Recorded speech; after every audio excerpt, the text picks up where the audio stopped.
Here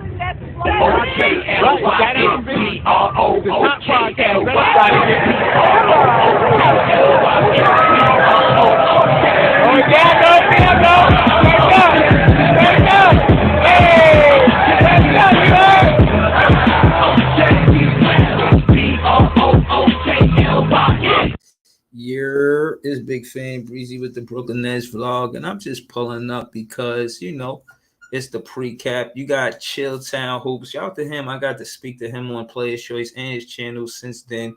And SB Sports Talk Sports Real Takes Over Debate. So let's get it. Where you at? I called you out, told you I was coming for you. Pause. And I just checked for you just a second ago. So hopefully he pulls up before the night is over. Now, I got Leaf Diggy here too, and I just want to say this before Leaf Diggy gets here. If SB Sports Talk Sports show up, don't worry, bro. It's gonna be a one-on-one. You ain't gotta worry about me and Leaf jumping you when it come down to this debate thing. It's gonna be a one-on-one. We're gonna have a dust up and we're gonna see what's gonna happen. Now, you said to chill that you think y'all didn't even discuss how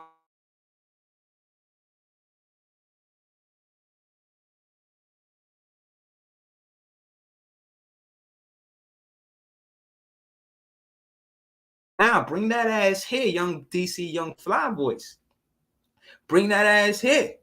Now, when you get here, I'm gonna cook shit. I'm gonna definitely cook shit. Know that. But until you do, I'm a poly with my guys. I'm gonna throw the link in the chat for my guy. Because Nets fans is the best fans. But that being said, yeah, wherever you at, that ass is mine, SB. Pause. You're gonna have to come outside somewhere. I'm gonna see you on Chilltown. I'm gonna see you on Players Choice. I'll kind of your page. Next time you go live, I want to know about it so I could come over there and kick dust. Don't you ever call yourself having a debate page, and then when it comes to speaking on the 76ers in the Brooklyn Nets, you just skip over it like it's not worth the conversation. I'm not jacking it. I told you about it when I seen you. You know what's up. What's good, Leaf? I'm gonna make this shit real nice and simple, bro. I'm not speaking no Brooklyn Nets basketball with nobody except for anybody that come on your channel. The hell with that. I don't got. I'm gonna just let the shit speak for itself, because every time I go on my soliloquy outside your channel, bro, about what we need to do and how we need to play and how I think we need to play, bro, even on my own shit, I get a whole bunch of yeehaw, weehaw, all about, yo, y'all know y'all not going nowhere. Y'all know y'all not doing this, blah, blah, blah, blah, blah. All this crap. So you know what? But that's what I'm gonna just politic. Yeah, I'm gonna just politic with you about it, because we the only ones that really know what's going on. Like I said, I watched more Nets basketball from the time that we made the trade, from the time that Kevin Durant and Kyrie packed their bags. Like probably then I watched in probably in the years before they got here, in the years since they've been here. So like anybody telling me what we need to do, I had Dub go on Dub channel. He telling me, bro, yo, it's people that know more. It's people that not even live in Brooklyn. They know more Nets basketball than me. It's highly disrespectful. And bro, I'm not going for it. I'm gonna tell you like this. I like Dub, I like Mars, I like Chilltown, and they all know this. But the first time I pulled up the Players Choice, I was ready to cook Mars because it's something he said about KD. So he know what's up. Dub was defending KD, so it wasn't nothing between me and him. But I heard Chilltown saying what he's saying. But then when I got into space with him, first I was listening to you and y'all was talking, and that was dope. Shout out to you and Chilltown. Y'all, that was you know what I'm saying? I was watching before I actually jumped on a live with him, and y'all was dope. But what I will say is he gave me a space to say what I needed to say, and he kind of didn't rebuttal it. Like I kind of thought that he would, but he did say that he still got Philly but he didn't kind of debate me. He just said he still got Philly. So my thing is, everybody still got Philly because Philly got Joel Embiid, and I'm saying Joel Embiid got there 2014. It's 2023, and he don't get a lot of rhetoric and criticism about him not being successful enough from 2014 to 2023. to 20 right now, 2020, right? To Right. make it to the finals. Exactly. Like where's all the Brooklyn Nets are getting all of this criticism, and I'm saying all this to say, yeah, we're playing with house money, but they playing with big pressure. They got to deal with that pressure. James Harden and Joel Embiid, they the ones that's under pressure. Look, to the point, to the extent where Jacque Vaughn got the bag before he even got to the playoffs. Then he made sure we got to the playoffs with the 6th seed. So case in point is, shit, to the extent we are playing more freer than they are. Like, they're going to be the ones who feel uptight and tense. We're going to be like, yeah, Fawn's jacket. And definitely. And I couldn't agree with you more, because they're going to have to play with more, it's because you already know how Philly fans is. It's kind of a win or else mentality, and now with the media putting more pressure on Joel, even if they do give him a sympathetic MVP at the end of the season, man, it's going to add on to more pressure and more pressure for them. However, with us, man, we ain't looking at no pressure because of what we did. Like, the fact that we added 4 new starters after the All-Star break and still was able to manage the float and still finish 1 game better than we did last year speaks to how resilient the coaching staff and how resilient our roster has been. Right, and I keep telling people that. It speaks to the emphasis on coaching, changing the culture of the Brooklyn Nets, going from the superstar emphasis to the coach emphasis. Now we're giving the bag to the coach. We try to surround our energy, making this or building this franchise around superstars, and KD and Kyrie. It didn't work even back in the day with KG Pearson. You understand what I'm saying? Right. Even with that, it's just about the player and not the coach. And I'm saying, when you building an identity of a team, in the book that I'm reading, they built it from the general manager and they built it from the head coach. And that's what we're doing now. We're going in the right direction to build the culture, and we got some of it back. And I get the criticism too when I go elsewhere, but I kick up dust. They like, look at Sean Marks trying to repair what he did. He should have never traded Dinwiddie. First and foremost, it sounds like they're just listening to what I said, because I said this already. They ain't saying that slick to a can of oil or a patch of ice for that matter. Now, that being said, I look at it for what it is, and seeing Dinwiddie average 16.8, and now he's averaging shy 17 points, and his assist turnover ratio got better. So there's improvements in his game, and that one is the specific one, him being a better facilitator than he was before he came back, because he could always go to the basket. I felt like he always could score the ball, but now I just think he's away. Now he played with Luka.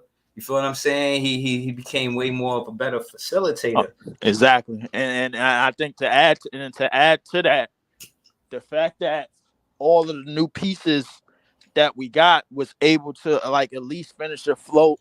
Finish this at, like, I don't know if we finished over 500 together, but we definitely finished the float with. We was able to sustain a good seed and stay out of the play, and that's one. Right.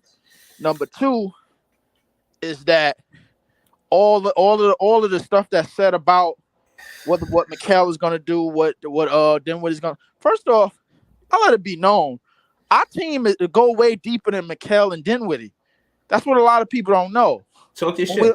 Like, a lot of people don't know, when we put the second unit in, the Joe Harrises of the world, the Royce O'Neals of the world, the Seth Currys of the world, they could all contribute. Yeah. They can all contribute on high levels and in big games. Yep. They all can contribute. So, like, I don't want to hear nothing about, hey, we don't have enough. When somebody like Joe Harris and Seth Curry could extend the lead if they get hot coming off the bench, man. All I said, I'm gonna say it. Listen, I said it before.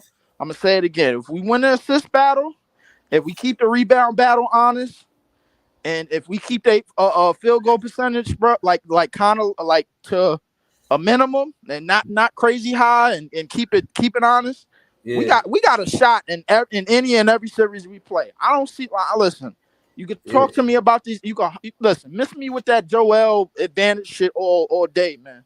Right. Miss me with that all day, man. Like, listen, you could go ahead and Joel could just thinking he could bully, and we already know he ain't got the stamina or the endurance to bully for a long period of time and long stretches in the series anyway. What I happened? lied last year. I lied the year Yeah, before. I lied the yeah, year before that. I lied the year before that. yeah. So whatever you telling me, listen, let it happen. But I'm not talking no Nets. I'm not talking no Nets basketball. But yo, Leaf, bro, we won't want to hear that. You talking to mid off. All right, I ain't gonna Nah, do no mid off. I'm gonna just let the shit speak for itself. But that's what I'll be saying. Like, again, like I'll be pulling up with, respectability and all of that. But I will kick up dust. Ain't nobody on that panel that I won't kick up dust with. That's all facts. And I'm saying that I don't really go there for that. I don't look at players' choice like that. I'll be going to other pages for that, looking for smoke. Like big smoke. You know what I'm saying? Like, I'm not looking for them to believe. I'm telling them, like, yo, I bestow this wisdom upon you. If you choose to believe it, it's on you. And so you could thank me afterwards. I was talking heavy. I said, and let me tell you how far as a recap, how good I did. Case in point, in the beginning of the season, before it started, I said, well, it'll be a 1-4 team. We became 6 seed going into the playoffs. I wasn't way off, but I ain't know to account for all of the stuff that happened in the season. But it did happen. I wasn't that surprised that it happened, but case in point is that's what I said, 1-4, but we were 1-6. Now, when you look at this, we were 45 games, 45 wins, and you look at 51st. For 4th seed, the Cavaliers, they got 51 wins, and I said if Jacque Vaughn coached the entire season, we would have had 5th place for sure. We would have definitely had 2 more wins. We would have, because in that span we were 4-6, or I think 2-8. You know what I mean? That in that first 10 games was Steve Nash was the coach. So I'm saying to say we would have had definitely 5th seed and maybe the 4th seed. You never know how that plays out. Hey, Barry, the way I feel, bro, fuck it, Nets in 3. How about that, man? Like I'm not doing this. I'm not doing this. Let's go back and forth for the season. Our first game is on Saturday, man. We're gonna see what damage is gonna be done. And listen, we got it. We had enough time. Everybody had enough time off except for the fucking playing team. Me personally, I gotta show you something. I got you. I got we beat them. We beat them with the V, the double V. I'm gonna show you right now. I'm gonna show you what I mean. Right? It's kind of hard to, to say it without the visual. Well, the visual helps way better. So hold on. Here we go. All right, cool. Here we go. This, I just created this. You know what I'm saying? I be trying to see if I could help some type of way. You know what I mean? Like, I don't know if they watch this or not, but I really be trying to put it together. You heard? Yeah, I feel you. I definitely feel you. All right. So hold on. Here we go. Where's that? All right, boom. You see that? Yeah. I see that. All right. Now, peep. This is the V. Now, see the top of the V, the purple, right? Right. So that's the corner of the court, the basketball court. Imagine this is a basketball court. This is over here by the end. This part of the V right here. This is where the hoop at, right? Right here. So this is Spencer Dinwiddie. Right here, I don't want Doe because they not. I don't want Doe on the left side because he's not. I want him on the right side. So boom, here, this is how it would go. Doe, I want a twin right here, Spencer right here, Nick Claxton right here in the middle. And then when you come like this is still the same middle right here. These part of the V right here. You feel what I'm saying? Gotcha. And at the elbow 3-point line, you got Royce O'Neal. I want Royce O'Neal right there. And I want Mikal Bridges at the corner 3. The reason why I want Mikal Bridges at the corner 3 and Doe right here is because Mikal Bridges led the league in 3-pointers from the corner, and he's good off of that curl. And Doe is a great guy to set a pick. He could set that pick for Mikal Bridges. And Mikal Bridges come around that curl, or he could hit that 3, depending on what Spencer does on this side. And he played with, they got chemistry. Twin got that vision from this side of the V to this. So this is both 3-point lines. Twin on this side, and you got twins on both corner 3s. That's what you got. And you got Nick Claxton in the middle. You got Royce O'Neal right here. You got right here because Royce O'Neal's favorite 3 ball is that, in my opinion, is that elbow 3. He get that shit from deep too. So all right, so boom, that's the offense. I'm saying that's how we attacked him. We attacked him because quiet is kept. Royce be putting the ball on the floor. He had like Yeah, definitely. Yeah. He and large. Listen, I said it in one of the last episodes when I was on here, bro. Like in a large retrospect, Royce O'Neal's our backup point guard. Yeah. You know what I'm saying? So like when he come in the game and we don't have Dinwiddie and we don't have Seth. Seth is more of a like one dribble off the ball type of guard. You know, like more of an off guard, but he can still play the point. He can still protect the ball. You know what I'm saying? But bringing up the ball and like setting up the top of the key offense and all of those sets.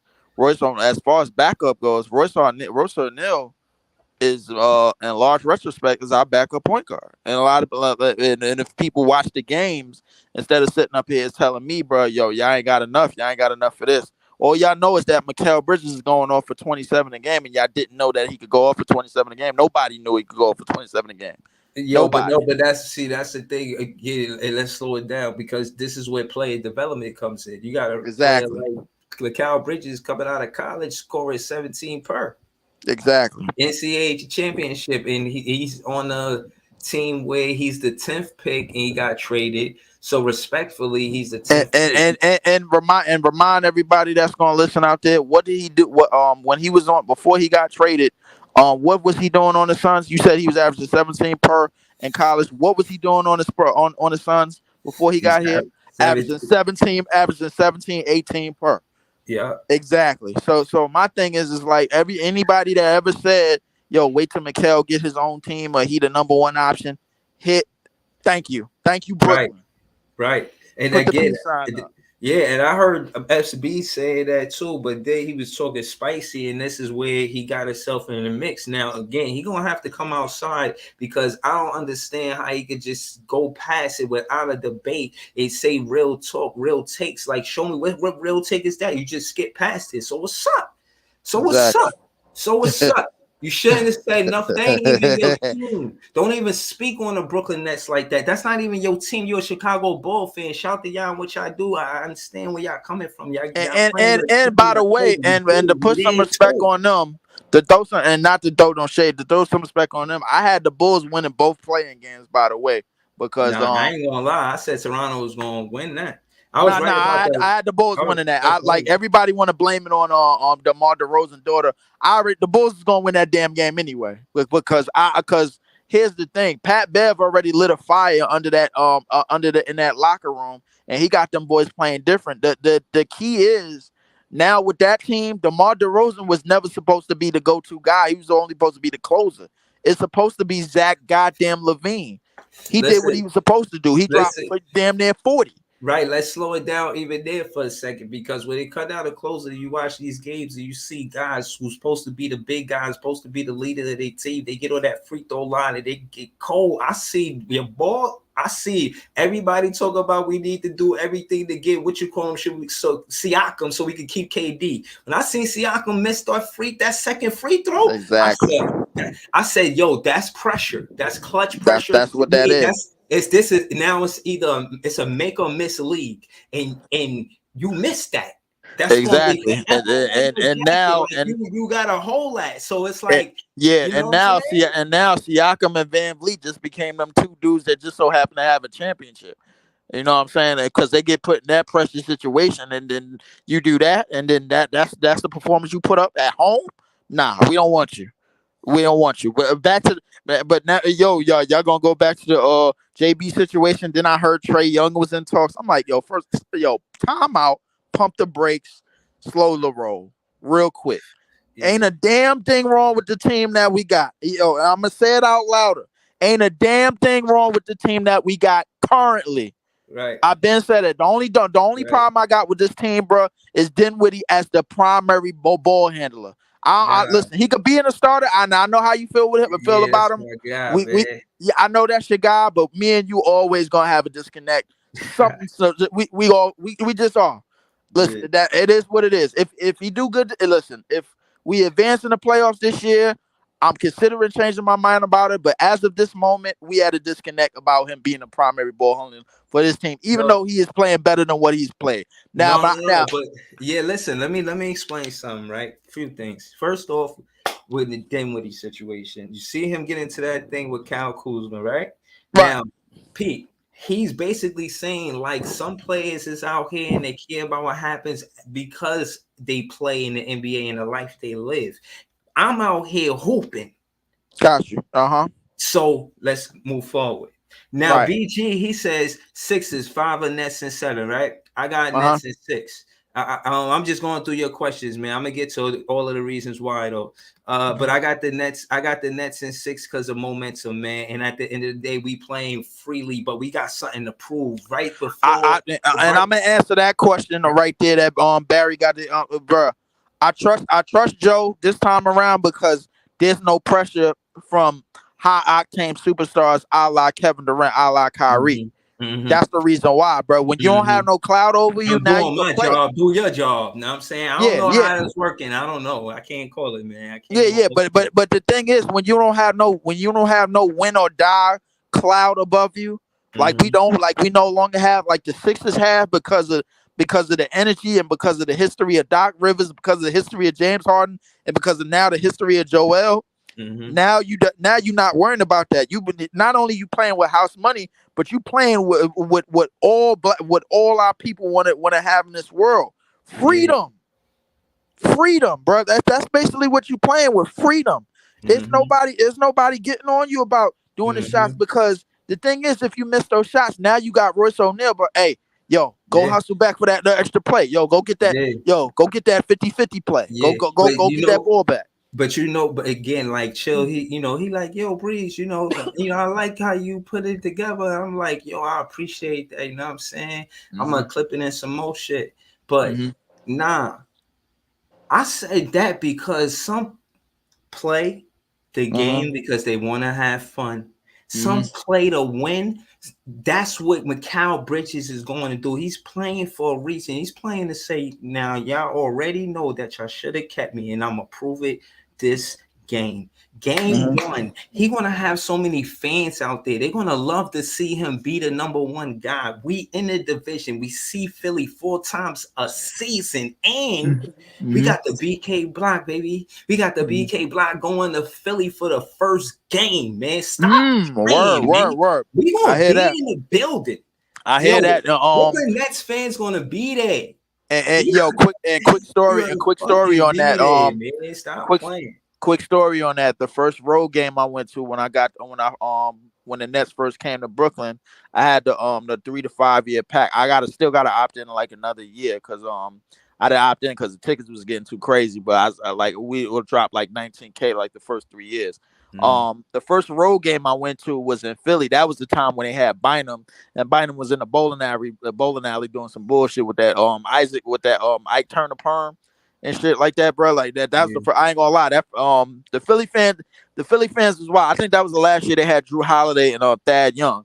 That was a while Mm-hmm. ago. It was like a while ago. I think we had Darren Williams around that time still, but yeah, that Mm-hmm. was yeah. I ain't gonna lie. That the Philly crowd, man, like they a little bit on the wrong one. But listen, man, like you said, man, we in the goddamn building, man. We ain't worried I about don't none of know, that. man. This whole underestimated feeling, I kind of like it. I feel a vibe. I feel like I know we can do it. We know we can do it. Y'all might see it a different way, but we know the difference between we and y'all. So, okay, we Nets fans and y'all just, some of them casuals. Now, I'm not talking about player choice. This is not a subliminal, no shit to nobody. Right, Yeah, definitely. yeah. Let's just be clear about that.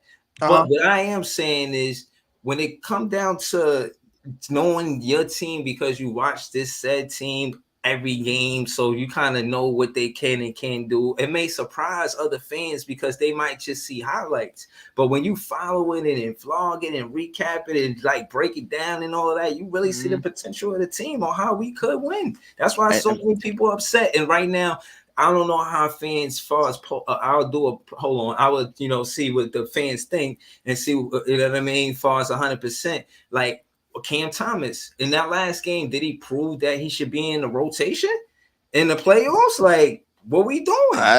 listen, What we doing? Is he getting and niggas to the playoffs or what? What's up? and you know what? I want to harp What's more on up? that because that's a money question right there. And but my pops, man, he just turned 61 there just past January, Oh, happy and birthday to your pops. yeah, definitely. So he one of the people that he telling me play basketball for years. He's like, yo, this kid, because we was watching Cam Thomas. I was looking at. He's like, yo, this kid is good, man. Yo, yeah, this kid's real good. He can score, shoot lights out, man. Like he could create his own shot. But I'm wondering if not just if he was saying like because he chooses words like because he's like, yo, I'm wondering if this is what the Nets need off their bench to build around him, or is it if this is something that another team might use in terms of like selling tickets and getting seats getting asses and seats in the building or something like that. Try to build his market, build his name because he's still a young kid, man. He only 20, 21 years old or whatever. So having that ability that young and not really having that much of a name for yourself outside of LSU, well, which he was leading the SEC in scoring and everything. So my thing is like right now at the age of 21, realistically, he's still playing. He basically still playing pickup basketball. You know what I'm saying? All right. So okay, to add to that, right? Last season he did the same numbers as this season. He played more games last season than this season. Right. Because of the productivity he did last season, fans expected him to play more this season. And that didn't happen. Jacque Vaughn chose not to put him in a rotation for said reasons. And again, I debunked the reasons that he had because I seen Cam Thomas doing it in the Pacer game.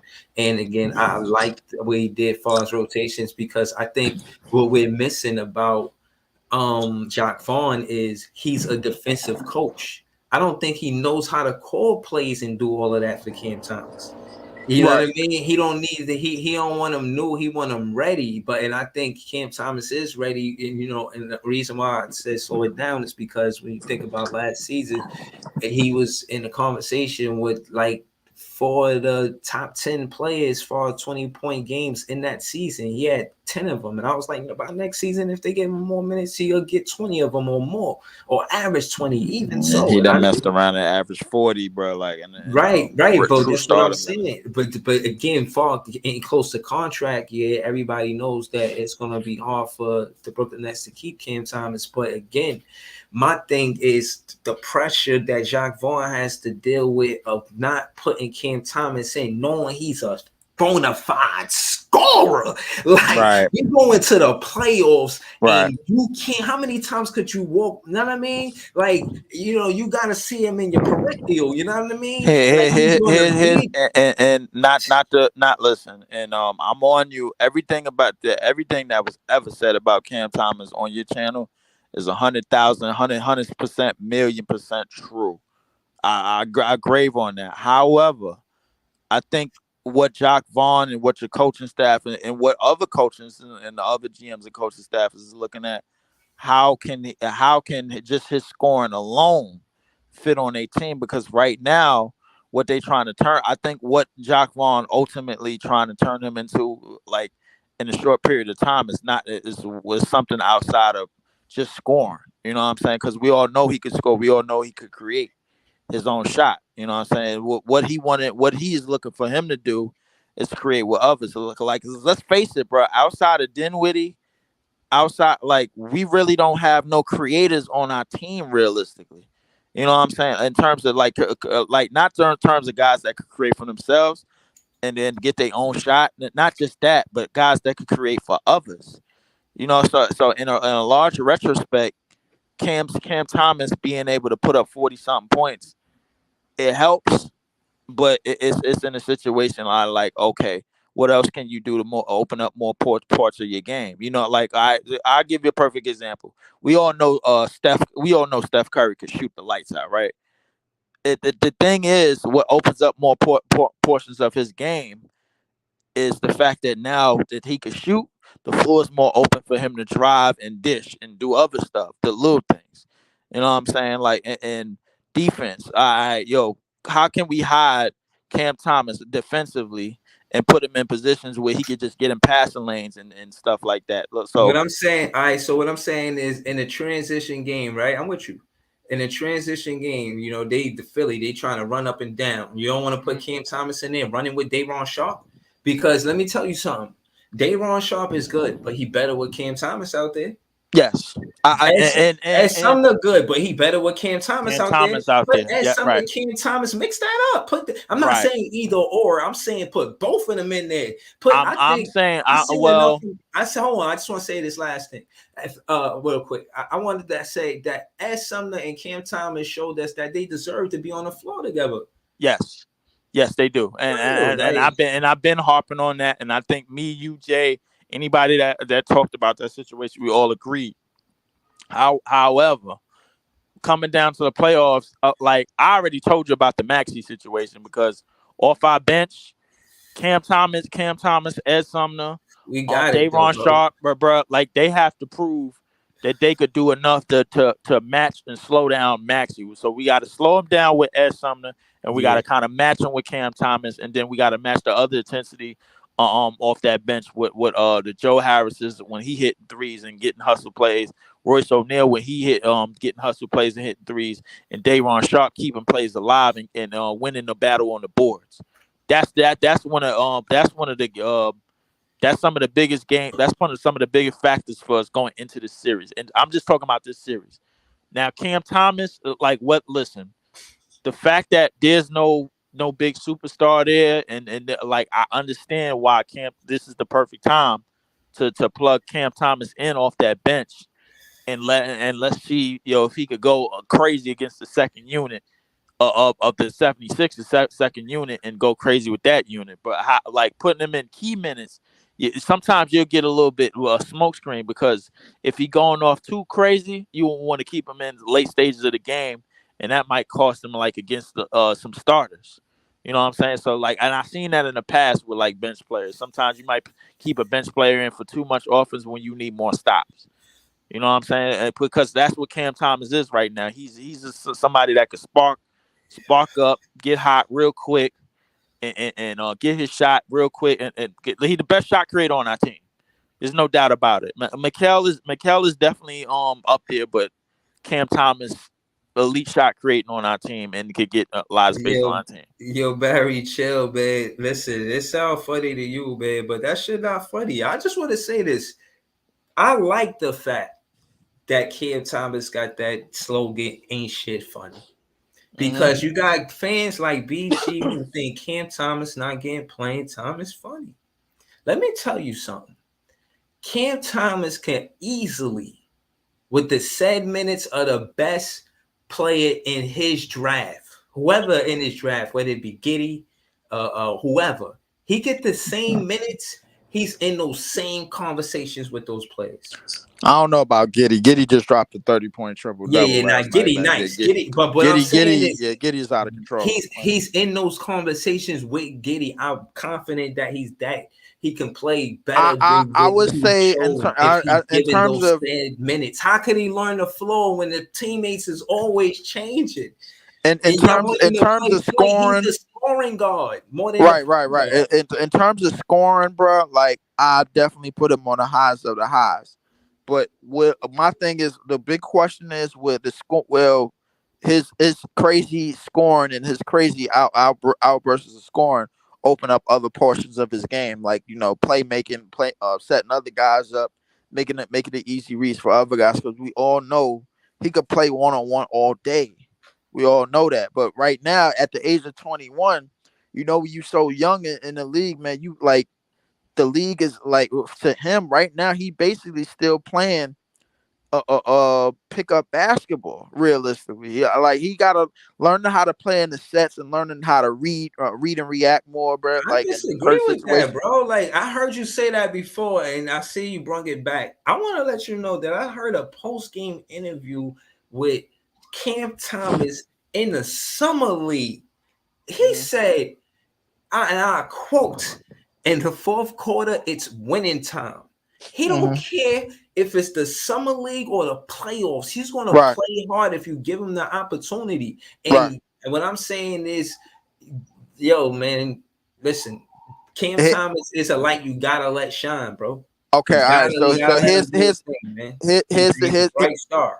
Here's the thing with that quote, Breeze. Like it's one thing saying it, and then it's another thing going out there and realizing and knowing it, because there's players that want to win, and then there's players that know how to win in the fourth quarter. You know what I'm saying? Like we done Okay. seen that. We all know Kobe, Jordan, all the greats, man. Like all of them.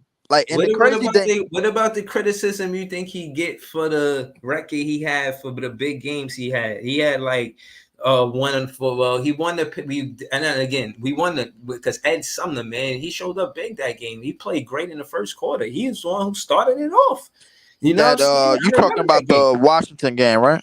Not a Pacer game. Ed Sumner started it The off. He was Pacer. getting busy in the first Oh, quarter. right, That was right. his The Pacer first game game. Yeah, yeah. back to versus. You know what I'm saying? To Indiana. Yeah, because Yeah, he played with man. them. Yeah. So I think because they're young, him, Dayron, Ed Sumnick, because all three of them are the youngest of the team, and we replaced Kevin Durant and Kyrie, man, with vets and like side players and like kind of a good mix of like older 20s, early or mid 20s players, stuff like that. We got a good mix of that.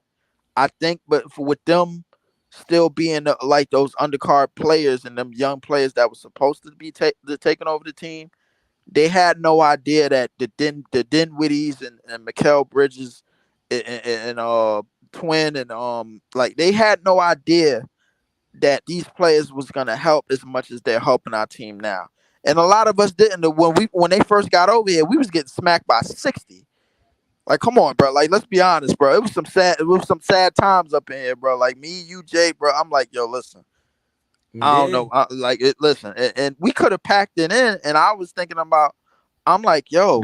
At this point, we might as well play Ed Sumner, Cam Thomas. I was saying that then, but then they picked it up since that Boston comeback, and that was kind of a like turnaround. And then I was just like, okay, mm, I guess we got our 8-man rotation. But what about Ed Sumner, Cam Thomas, and Dayron Sharp, who was playing those minutes, and they was actually in games versus some pretty damn good teams. yeah. The No, but Suns, the Clippers, we was still in those games. yeah, but what I will say is about his rotation. I see what he got going on, and Royce is a strong in such you could switch him in and out the starting Right, rotation or not.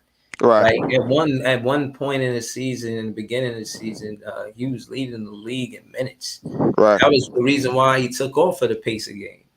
right, You know what I'm saying? and Him and yeah. KD was leading the league in Another minutes. thing I was thinking about in this series, man, like a lot of people don't realize, we could run so many different lineups if we just play more and more players.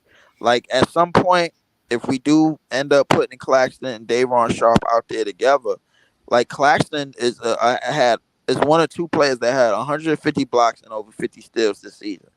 You can use him in passing lanes and use him Yeah, to roam around if we run him in Dayron Sharp, or you like use those in type of spaces, then basically run wing and shooter, like kind of at the 3-2 and the 1. You know what I'm saying? Like, and then have them set screens and then roll to the basket for the rebounds on offense. But defensively, like I think this should be like easy in terms of Claxton and Mikal and Royce, because I'm looking at those, and then can't forget about Dinwiddie. They were all like top defensive players on a previous teams. Royce O'Neal was the top wing defender on Utah. Claxton was our best interior defender all year.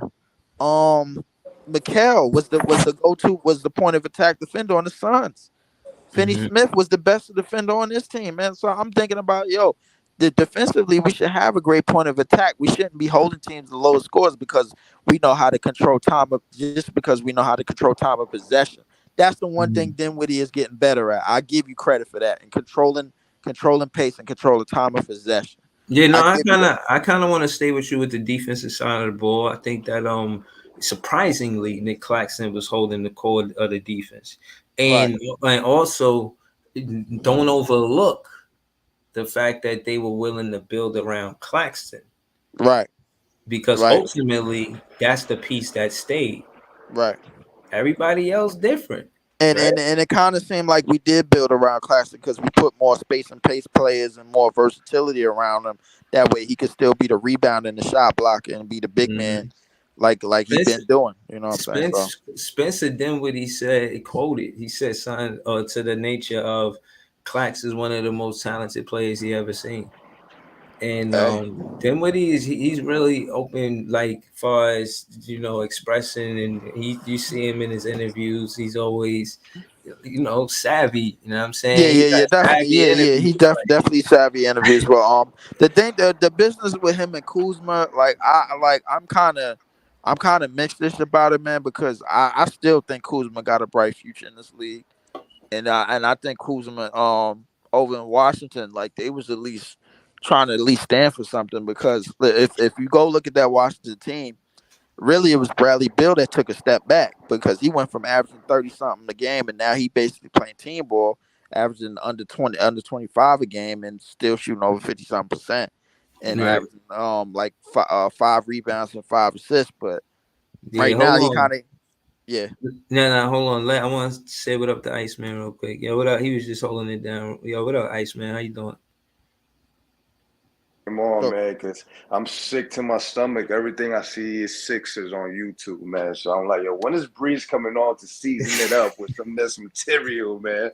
I'm like, thank God. But let y'all cook. Ice, what up, bro? I had like I said, bro, like I'm only coming on here to talk Brooklyn Nets business. Anybody else talk Brooklyn Nets business in PC or anywhere else, I'm shutting it down immediately, man. Because especially once we start winning, man. Because I wasn't doing that, man. When y'all was laughing at me about the trades, you're about to lose Kyrie. Y'all just blew up another super team. Our GM is doing this and that, whatever. Y'all GM is screwed up. Yet somehow, some way, we one game better than we was last year, and now we avoided the play. But that's not progress enough.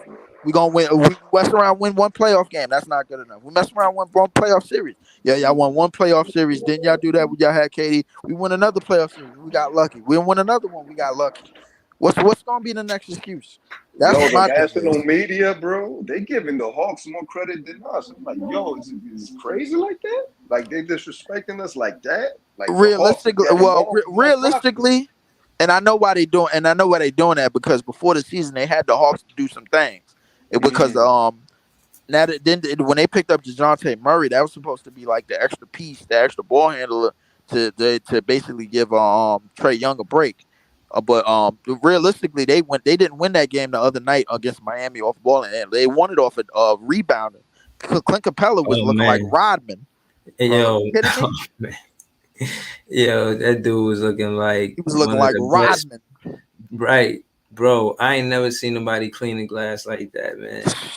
He looked like Looney last year in the playoffs. Like, exactly. Housing them. Housing Bam. Bam was looking like a total fish out there. And more, and I don't want to hear no more Miami Heat talk up in here neither, bro. Like I'm through with that. I'm through with that. I can't wait for Saturday, man. Because listen, man, I'm really confident about what I was saying, man. It's you know what, Ice, bro? I'm not even saying nothing no more. I'm gonna just let the game speak for itself. I'm gonna just come back. Once we up, I'm gonna just come back and just show my face, man, and just be quiet. Just wear my Nets hat, and I'm gonna just be like, You know what I do? You know why I do what I do? Because Mikal Bridges ain't gonna say this. They gotta be in front of the media. They gotta talk nice. Me? Oh nah, ain't nobody paying me. I ain't gotta talk nice. But Mikal Bridges really want to say is y'all traded a hometown hero. You know, my whole family out here. I'm just trying to be close to my family. You know, I'm from here, like really from here. You know what I'm saying? Up the block, down the way, around the way. I know where the fish fillet. I mean, you talking about the corner store, you know, Poppy from that corner store. I mean, you know, that guy from there. I mean, downtown, you remember we went to the movies, my first kiss, my first date, all of that. You traded him away. Yeah. He ain't gonna let y'all slide. Y'all gotta pay the toll. Every cheesesteak factory around in Philly, man, he already know about it. They gotta pay the motherfucking toll. Yep. Bro, and the thing is, it's like I go back to something that you said earlier in the video, Breeze. Listen, what like we really ain't really playing for nothing but pride and just like, all right, there ain't nobody looking for shit, bro. Who know how outside of us And the people that come in, who know all our rotations? Everybody that's looking at on the outside looking in, they only know that Mikal Bridges is putting up 27 and better since he got here. That's all I ever hear. And I hear so much casual shit. I gotta mute my mic. I gotta turn my camera off, and I gotta be like, man, I'm shaking my head in the background while I'm muted. I'm like, man, I want to go off on these niggas so bad, but I'm not going off yet. I'm not going off yet. I'm a chill, Ice. I'm a chill, Ice. I'm a chill. You know why I'm a chill, bro? Because the storm is gonna come, and then everybody gonna be like, having a mouth wide open, man, drooling, talking about, hey, yo, you just seen what just happened, yo? It's Brooklyn Nets. Exactly. That's why that Dinwiddie thing, man, in a way, like, I'm glad he responded, but in a way I wanted him to say nothing and be like, all right, you got it. You talk about the business with Kuzma? Yeah. Just keep it like that. Like, all the energy from everybody, all right, you got it, bro. You got it. And then just dominate on Saturday. These dudes gonna pull something, man. I got a feeling, bro. They're gonna pull something, bro. Yo, who your favorite new player on the team, Iceman? Well, Mikal was number one. I keep saying, man, that this dude Finney Smith, man, he's gonna start the fast break. I got a feeling, man. Yeah, I was thinking Finney Smith might be the, no pun intended, the icebreaker. If they leave him open and he knocked down those threes, he's underestimated on defense because he don't knock down his threes. Because he plays that other end of the floor. Exactly, and he do a good He do a good job keeping players alive. You know who he remind me of, bro? Like real shit. Shawn Marion. I see a whole lot of Shawn Marion. Yes, I see a whole lot of Shawn Marion in him. Yeah, okay. But just somebody that's just like working. All right, defensively, you got it. They don't really trust you at the three. You got to hit a couple of threes for them to get out. By that time, it's too late. And then you back in the paint, getting your easy dunks, easy putbacks, easy layups. And then basically by the time they figure out what the hell they got hit with, the game is over. Mm-hmm. Just the Shawn Marion style. I see a Shawn Marion type of player, type of mentality in him, man, because it like he gonna keep players alive at 6'7", 6'8", bro. Like to for him to have that motor that he have like on the boards and keeping a 50-50 players alive and getting back on defense and all the hustle work that he played with, man. Like I'm all for it because him and Royce, they kind of rub off on each other, and I know Royce is rubbing off on Joe, and Royce is rubbing off a lot of people on that bench. Royce, like him and Royce is somewhat one and the same. Realistically, just Royce played a little bit more on the perimeter, and Dinwiddie play DFS play a little bit more on inside. He played a little bit more inside and around the rim. So realistically, bro, like it's almost like they kind of trying to outdo it. Same thing with Claxton and Day'Ron. Like when Day'Ron getting rebounds, Claxton come in with like a little bit more energy. Like, oh, word, you got like about 5. I can match that. I get about 4.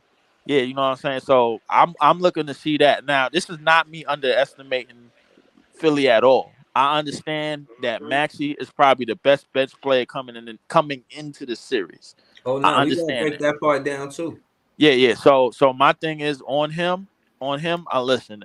In terms of slowing him down, if we're gonna go one-on-one matchup, bro. If we're gonna go team, let's go team. If we're gonna go one-on-one matchup, I would like to see Ed Sumner guard him. That's the only chance that we got. Hold on, just on that note, I just want to say that I read a quote by Mikal Bridges, and in short, he said that we was going to play him by committee. We're going to play Embiid by committee. We know he's going to get the ball, so the upside for us is knowing that they're going to try to run the offense through him, whether it be the midi or whatnot. Case in point is we know that's the direction that they're going. The difference is.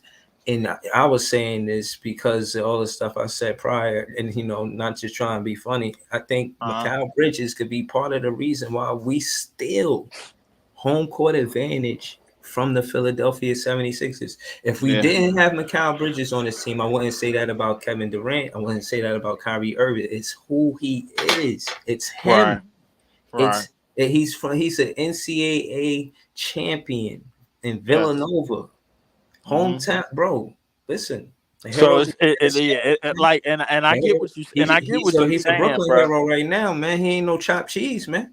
And I get what you're saying. You seen that picture? He was with the guy that make chopped cheese, That make chopped cheese. Yeah, I seen that. But I get what you're saying about McKellen. You've been harping on this for a while, bro. Like even when you came on Shield Channel, bro. So like, let me ask you. Yeah, that's what I'm asking you. Do you think that he steals home court advantage from the 76ers because of who he is? I think he can. And I think who he is harping more off, bro. Like I think it just seemed like he's somebody that's destined to win. He You know is. what I'm saying? Like He is. Yes. And the heart more on it, bro. Like you don't go from winning a national championship and then come on the brink of the NBA Finals against whatchamacallit as the go-to perimeter defender. Well, not that he had to guard Giannis because nobody could guard Giannis in that series. I ain't even gonna cap about that. Giannis was out of control, but you don't go from that and then go to the situation that you in. Yo, I wish he had a team where he could be the guy. Guess what? He could be the guy. You know what I'm saying? He should have been defensive player of the year. He should have been defensive player of the year. He was second up. So my thing is just like, it almost seemed like he destined to win something. You know what I'm saying? Yeah. Like, hold on. Let me talk to this Philly fan right here. Listen, running back Philly, and I'm gonna keep it real with you. And again, I'm not just trying to, just how you say troll you or nothing like that. It ain't like that. Let me get this, clear. Let me take this off. What I'm saying. All right. So look. Now, what does Mikal Bridges mean to Philly? And I'm being honest. If you're a Philly fan, then you probably watch the players in college in Villanova. Villanova runs a good ball club over there. There's a lot of good players. Jalen Brunson, he's from there. Case in point is they run the good ball club over there. And I'm saying, all right, I see you want smoke. Okay, listen, man, you're not winning. Yeah, first off, we win in game one. So you talking about a sweep after game one. And again, I don't think that happens. I think the Brooklyn Brigade is coming to Philly, and the fact that the Brooklyn Brigade is going to be there with Mikal Bridges fans from Villanova. He got college fans that he went to school with. He went to school out there. He know people out there, shook hands out there, grew up there. You don't think he's still home court advantage? I'm talking heavy. I don't think you hear me though. And Pete, he been there since 2014. I mean, what we talking about? Y'all making it seem like he's such a threat, like we such the underdogs. Really though? Because y'all third seed, because y'all won in the regular season. Really though? I'm telling you, man, y'all want to confuse the confidence with what the chemistry was then to what it is now. We are a better team chemistry-wise when we first got this trade to the start of the playoffs. So if y'all basing it off that, I think we compete and I think we still at first game. I do. Or debate it. You know what I'm saying? Because I think we do. I think what y'all attack is Harden, and it's gonna be hard for him to see over Doe. I think it's real difficult for him to see over Doe. I think he'd rather pass the ball, or if he's going to pass the ball, remember, it's only 24 seconds on the shot clock, and he's going to dribble for some of them. So Tom, he got a sore Achilles too. So we get on the fast break, is a dub. Yo, listen, I would put Doe on a post. Doe switch, put Doe on a post, put Harden on a post, bully him. Straight up, bully him. You better put PJ Tucker out there, son. And PJ Tucker, like, man, listen, man, we not scared of PJ Tucker, bro. We gonna compete versus PJ Tucker, man. And again, this is different, man. I'm telling you, man. I don't think y'all gonna have that advantage, that home court advantage. I think the fact that he got drafted by Philly and y'all sent him to Phoenix, and he went to the finals before Phoenix, and B been here since 2014. I'm pouring salt on the wound, bro. What more you want from me, man? This is what I'm trying to tell you. If you want smoke, I got big smoke for you, Philly fan. I got big smoke for you, man. Listen, man, tell SB Debates, all you Philly fans or everybody who think Philly that's going to win, that I've got big smoke for them, man. All facts. Yo, what up, though, Lee? Yeah, I got the Nets in 6, man. I'll get y'all 2 games. You talking about one player, like he ain't never one player won everything. Never one player. Nah. Nah, man. Listen. I don't think so, man. I think we gonna come out there and we gonna get a win. We really gonna get a win. Y'all tried to do us bad in the beginning in the division. I know the history of the Philly. I know how y'all got that championship in the 80s, man. You know what I'm saying? Yeah, shout to AI. Y'all definitely went to the finals with AI in '01. But yeah, man, y'all got Dr. J from us, man. Y'all did us bad on that merger, man. We ain't forget that. We see what y'all did. Remember, we understand what it was, and we look at it like, okay, because of the draft and the business and all of that. Our My Bridges bad. is on the team, and it started with the Nets. It all started with the Nets. Shout to Iceman. I got What up, a Iceman? homie. Like I could dead ass call up, bro. Like that homie. He live in Detroit now. Dead ass a Philly fan. He been a Philly fan since the AI days or whatever, bro. I'm gonna get at him. I'm gonna have to get at him, but once he get back in town or whatever. But yeah, like you saying, um, realistically, I think the element of surprise that we have going into the series is that we the unknown. And we the Mm-hmm. unknown is that nobody really knows or expect anything from us because they don't really know anything about us. They don't know anything about like the lineups that we're gonna run, the schemes that we're gonna run, the situations that we're gonna run, any of that. They don't know anything about us, so we really still got that Mhm. element of surprise Yeah. going into the Now series. Harden But know though. Harden know about Spencer. Spencer bust Harden ass before.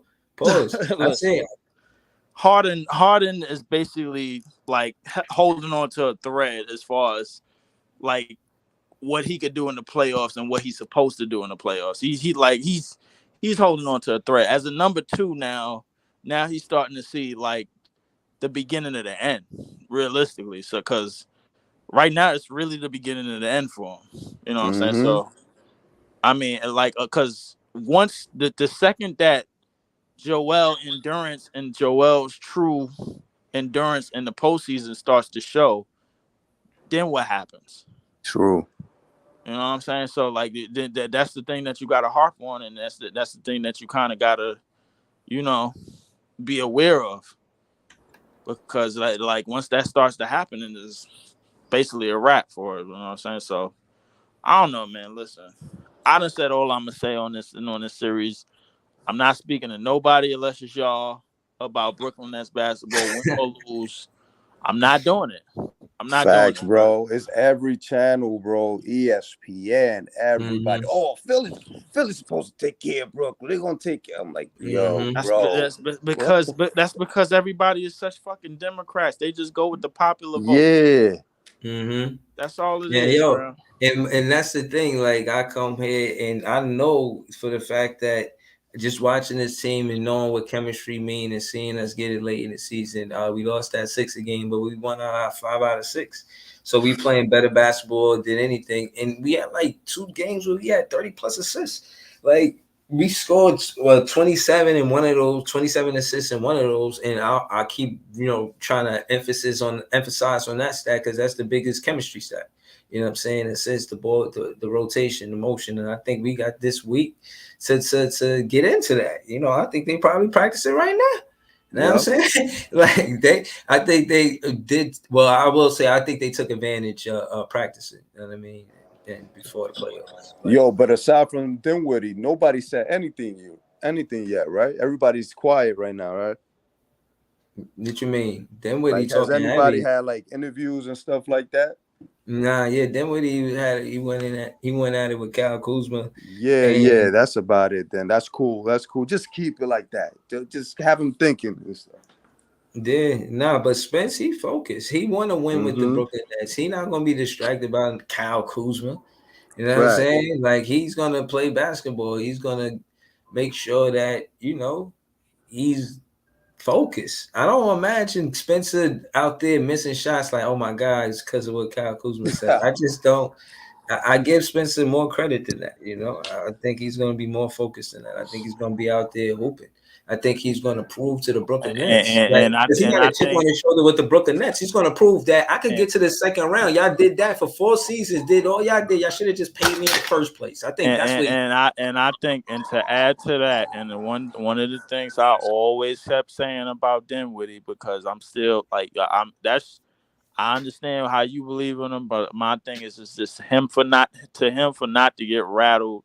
I don't need you going out there worrying about the calls, bro, because you're not gonna get them. I don't need you worrying about what misplays, because you listen. Just get back to what you're doing and this, that, and the third, man. Like I don't need you worrying about none of that. I need you to just hoop, just play ball, do what you got to do, bro. Keep everybody involved, this, that, and the third, and everything should be able to take care of itself. Man, I forgot all about Cam Johnson. Oh, I forgot all about him, man. That's another X factor. If he could drop the ball, that'll be perfect too. Definitely, for sure. And I think going forward, bro, like we have a lot to say, bro, about where we stand and like who we could be going forward in these series and going forward in these playoffs and making some type of run. You know what I'm saying? Like, because this team, like I said, this team could realistically run 11 deep. Like, it's up to the coaching staff to really see how we can run it. Hopefully, man, they ain't bullshitting and partying around Brooklyn.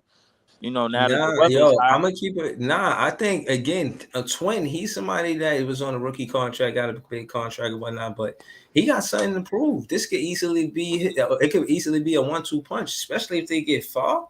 They'll have some type of trade clause where they play together for their whole careers or some shit. You know what I'm saying? Like, I'm saying that to say that this series means something to Twin. I'll say that. Right. He definitely, CJ. He definitely wants to prove that.